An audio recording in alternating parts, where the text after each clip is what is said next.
আসসালামু আলাইকুম সুমন ভাই।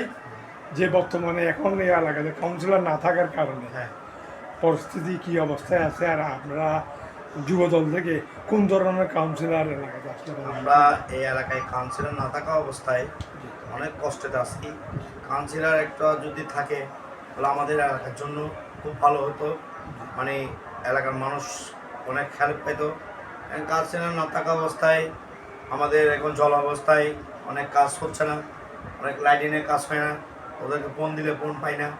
এবং কাউন্সিলর যদি থাকে আমাদের এই দলের, আমাদের যুব দলের পক্ষ থেকে আমি চাচ্ছি নুরুদ্দিন সোহেল ভাইকে।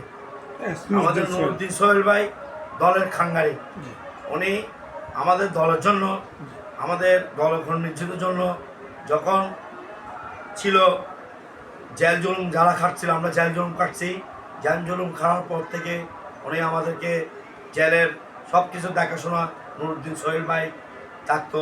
এই নুরুদ্দিন সোহেল ভাই আমাদেরকে সবসময় সুখে দুঃখে যখনই ফোন করি তখনই নুরুদ্দিন সোহেল ভাই আমাদের পাশে থাকে।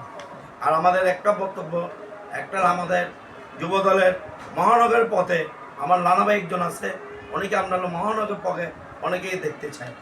এরা আমাদের যুবদলের কমিটি যখন আমাদের তারিখ জিয়া আমাদেরকে এই তারিখে আমাদেরকে যুবদলের দেখুন প্রোগ্রাম, যখন যুবদলের যখন কমিটি দিবে, এখন আমাদেরকে দেখে শুনে বেছে আওয়ামী লীগের যেগুলো দোষত্বা ছিল এগুলোকে না দিয়ে এখন যেগুলো জেল জুলুম কাটছে এদেরকে দেখে দেখে যুবদলের কমিটিতে, আমাদের যুবদলের কমিটির সভাপতি সেক্রেটারি যারা আছে তাদেরকে বলতেছি কমিটিতে দেখে দেখে আমাদেরকে সবসময় যারা জেল জুলুম কাটছে তাদেরকে কমিটিতে দেওয়ার জন্য আমরা অনুরোধ করছি।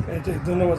কারণ আমি আরেকটা বিষয় বলতে চাই, এই যে নুরুদ্দিন সোহেল ভাই আমাদের যেই বিপদ আমাদের সময় সব সময় সবাই দলের খাঙ্গারির সময়, দলের দুঃসময় সব সময় ছেলেদেরকে দেখতো। এই নুরুদ্দিন সোহেল ভাইকে আমরা কাউন্সিলর হিসাবে নুরুদ্দিন সোহেল ভাইকে দেখতে চাই। ধন্যবাদ আপনাকে।